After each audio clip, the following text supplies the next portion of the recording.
Well then, you better understand one thing here. Go on, tell me. Next time you ignore to do your chores, then we will get a divorce. Oh my. You'd be in trouble if we get a divorce, right? You have no other family and you're a loner, right? I have no other family and I'm a loner, huh?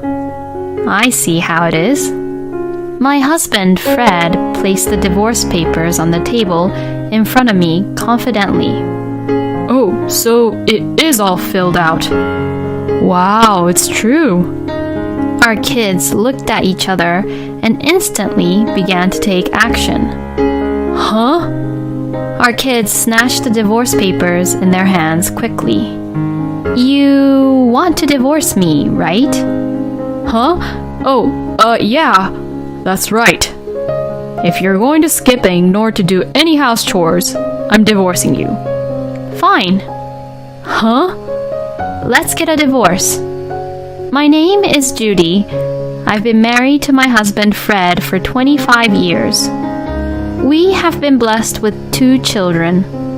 To say that my husband is an old-fashioned person sounds too good to be true. He is a quiet man who supports his family as the main breadwinner of the family. But actually, he's the type of person who nags and forces me to go to work. And he is also the type of person who also makes me take care of everything about the house, including doing all the house chores. Fortunately, before marrying Fred, I lived on my own for a long time and worked hard to save money. So it was not really hard for me to take care of the house. And above all, I thoroughly devoted myself to housework for the sake of our children, Jack and John. Thanks to my efforts, both Jack and John grew up to be successful adults. And last year, the younger one, John, left home to live on his own. I was a stay-at-home mom until both of our kids reached middle school. The reason for this being that it was simply because Fred wanted me to be a stay-at-home mom. After graduating from university, I worked at a publishing company for a long time, but when I was in my 20s, both my parents passed away one after the other. Losing both of my parents and as an only child, I had no other families and I was left all alone in this world. If my parents had any siblings, we might have had a chance to get to know each other as a family. But both of them didn't have any sisters or brothers, and both of my grandparents also had passed away. I was really all alone. And that was when I met my husband. He came in as I was smoking a cigarette in the smoking room, and he began to refill the vending machines for drinks. Then, seeing me, he approached me with a bottle of drink. This is a new product that our company will come up with at the end of the month. If you wouldn't mind it, would you like to try it? Oh, thank you very much, I will. This was how we first met, and that was how our first conversation went. But after meeting several times, we became pretty close, and this developed into a relationship. And then I learned that he had a dream. When I heard about his dream, I felt that I really wanted to support him from the bottom of my heart. His dream was to become a novelist. I had the opportunity to read one of the work he had written, and I thought that it was quite good for his first novel. Since I worked in a publishing company, I told him that I would talk to his editor about possibility of publishing his work, but he stubbornly refused. As I thought that him thinking that was a waste, I felt he had great talent, and I became more and more attracted to him. And over time, we got married, and 25 years have passed since then. However, he never made it big as a novelist. I found out that what he had written was actually written by a friend of my husband's. I found out about that when my younger son was just 5 years old. I heard about the novel, which was published from another publishing company, because it was getting popular. So I read it to know what the hype was, and found that it was exactly the same as the one my husband had shown me. At that time, I finally understood that my husband had tricked me about it. If this was all true, I would have accused him of plagiarism, but I didn't. I would never do that because, actually, Fred had never written a novel since we got married. I could immediately feel and determine that Fred had plagiarized the work. But by this time, our kids had already been born. And my husband, for some reason, kept me from becoming a publisher and made me quit my work at the publishing company. But I decided to turn a blind eye to that, as long as our kids would grow up with no problem.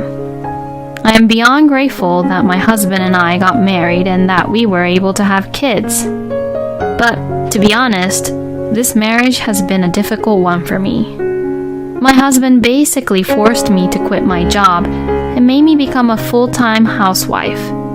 But he is the one who still controls the family finance.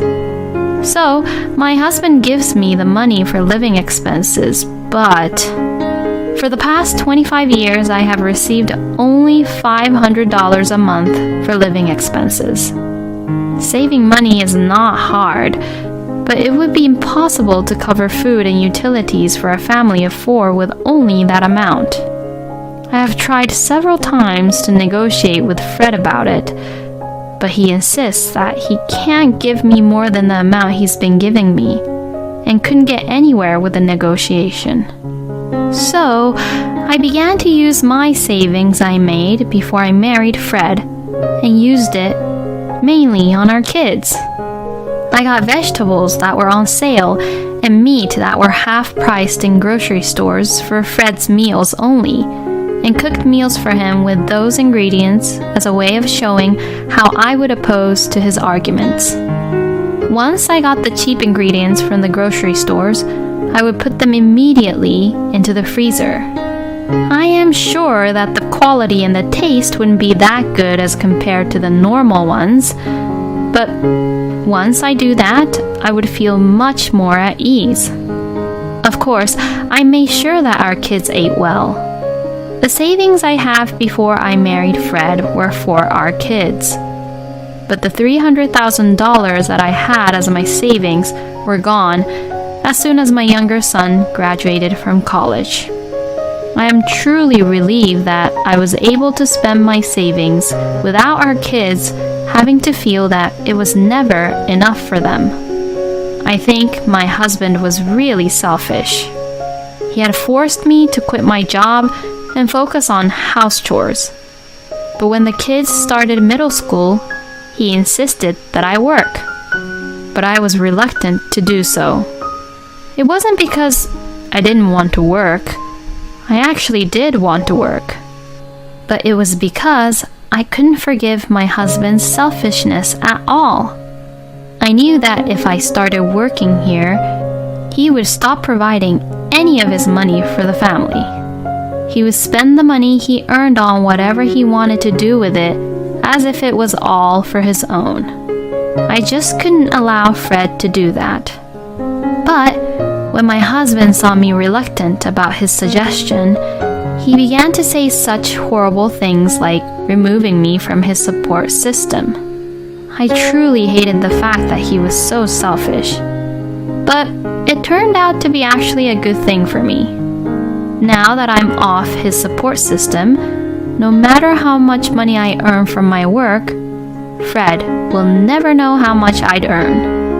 And my husband goes to work early in the morning and doesn't come home until late at night. Even if I start working, he will probably never find out. And in the end, he still never found out that I was actually working. And I think it kind of helped that my husband was a man who only cared about himself. He was also oblivious about things like pension and so on. If he wasn't so oblivious, then he'd know that there was no way we could afford it all just with $500. Now that both our kids left our home, now it was my time to spend time and live my life with my husband. But I couldn't imagine such future with Fred. So I had thought of getting a divorce with my husband once the kids were married. But just as I was thinking about that, I got hospitalized. It all started when I went to the hospital for an annual medical checkup. The name of the disease was uterine fibroid, and the doctor told me that I would have to have my uterus removed completely. It was quite a shock to hear that, but there was no other way. I still wanted to watch my kids grow up, and there were still some things that I wanted to do. After consulting with the doctor and the kids, I agreed to have it removed. From next week for 5 days, I'll be gone. I informed Fred while I served him his dinner. Huh? What are you saying? I'm getting a surgery. Yeah, but why for 5 days? What about money? How much does it cost? It's all about money again. My husband was worried about money instead of me getting the surgery. Don't you worry about the surgery fee. I'll pay with the savings I made this whole time. What? You have secret savings and you didn't tell me about it? So much for using my money, huh? I guess giving you $500 per month was too much. From next month, I'll only give you $300. Anyways, I'll be gone from next week. You eat all my money up. I am no longer emotionally affected by these horrible words. Over the past 25 years, I was able to learn to ignore some things that Fred says. The day before the surgery, I was admitted to the hospital, and the next day the surgery was held and it was a success. While I was lying in bed, both our sons came running to me. Mom, are you okay? Yes, thank you. I'm fine. But don't you look a little pale? I guess so, but it's because I just woke up from the anesthesia. I'm sorry I worried you. I'm fine, so you can go back to work now. Don't worry, we're both taking a half day off today. Oh, really? Thank you. Mom, do you want a hamburger? You must be hungry, right? Oh my, you got it just for me? Thank you. But, I can only eat hospital food after my surgery. I'll just take it as a courtesy. Both of our sons worked hard and stayed with me until just before visiting hours were finished. They really both have grown up to be kind and gentle. But on the third day in the hospital, I received a call from Fred every 5 minutes. Thinking that maybe something wrong had happened to Fred, I let out a huge sigh. Yes, what is it? You. How long are you going to be out of the house? I'll be out of the hospital in 2 days. No, I won't allow it. You better come home now. Oh, please, don't be unreasonable. I can't leave the hospital yet. I'm being forced to pay extra living expenses because you're slacking off on your house chores. Oh, really? I'll be collecting $200 from you. $200 for being away from home for just 5 days? That's quite a wild estimate. Anyways, I'm in a hospital room right now and there are other patients around me, so I'll turn off my phone. I'll be back home in 2 days. Hey! This is the moment I realized once again what a noisy and inconsiderate person Fred is. I want to praise myself for having spent 25 years with this person. Well, I only have to hold on a little longer. I will be free once my kids get married. But first, let's have him give me back my little freedom back. When I returned home after leaving the hospital, my husband was waiting for me at home, even though it was weekday. Oh, you're here. But I knew that this would happen. My husband had taken time off from work just to blame me for everything I haven't been doing. Hey, you sit here. Please wait a moment. I'll wash my hands now. I don't care about that. Hurry up and sit down. No, I don't want to. If I get an infection from this, I'll have to blame you. My husband then waits for me while tapping his foot non-stop. Well then, thank you for waiting. $200. Ah, yes, that's right. Here you go. My husband snatched the money out from my hand. What a crude person he is. Tell me how you're reflecting about what you had done this time. Reflecting? Well, I can't say that this is all due to ignoring about my health, and it's really hard to say that food had anything to do with it. If I had to say this, then I'd say that it was destined to happen. What are you talking about? Yes, I'm just saying that I've been reflecting about this illness I had. That's not what I meant. Oh, well, what else should I be sorry for? I was talking about how you skipped out on your house chores. Oh, that. Well, wait a minute. I think they should be home soon. Huh? What are you talking about? I'm talking about our kids. Huh? Why are they coming back here?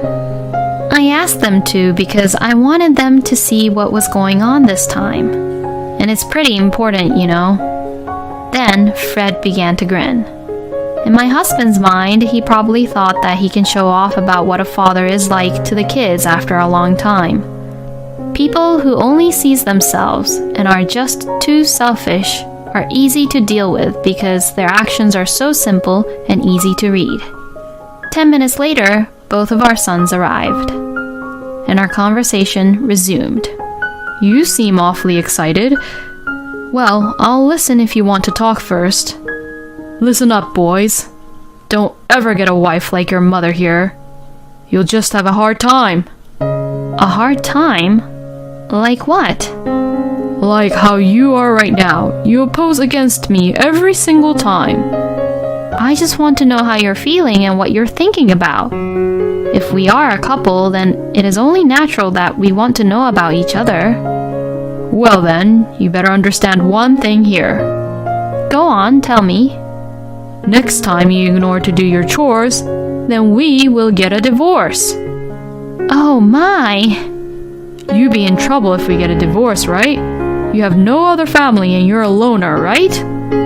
I have no other family and I'm a loner, huh? I see how it is. My husband, Fred, placed the divorce papers on the table in front of me confidently. Oh, so it is all filled out. Whoa, it's true. Our kids looked at each other and instantly began to take action. Huh? Our kids snatched the divorce papers in their hands quickly. You want to divorce me, right? Huh? Oh, yeah, that's right. If you're going to skip and ignore to do any house chores, I'm divorcing you. Fine. Huh? Let's get a divorce. The reason I had the kids come over today was to discuss about divorcing you. I was going to wait until the kids were married before divorcing you, but you seem to want a divorce now, and look at the kids' faces. They seem to agree with the divorce too, so I will file these divorce papers. No, wait a minute. How are you, a housewife, going to live all on your own after divorcing me? Don't pretend to act so strong. Do you really think that just $500 a month will cover the pension, tax, insurance, and all that, plus food and utilities? It's impossible. I've been working since the day when you removed me from your support system.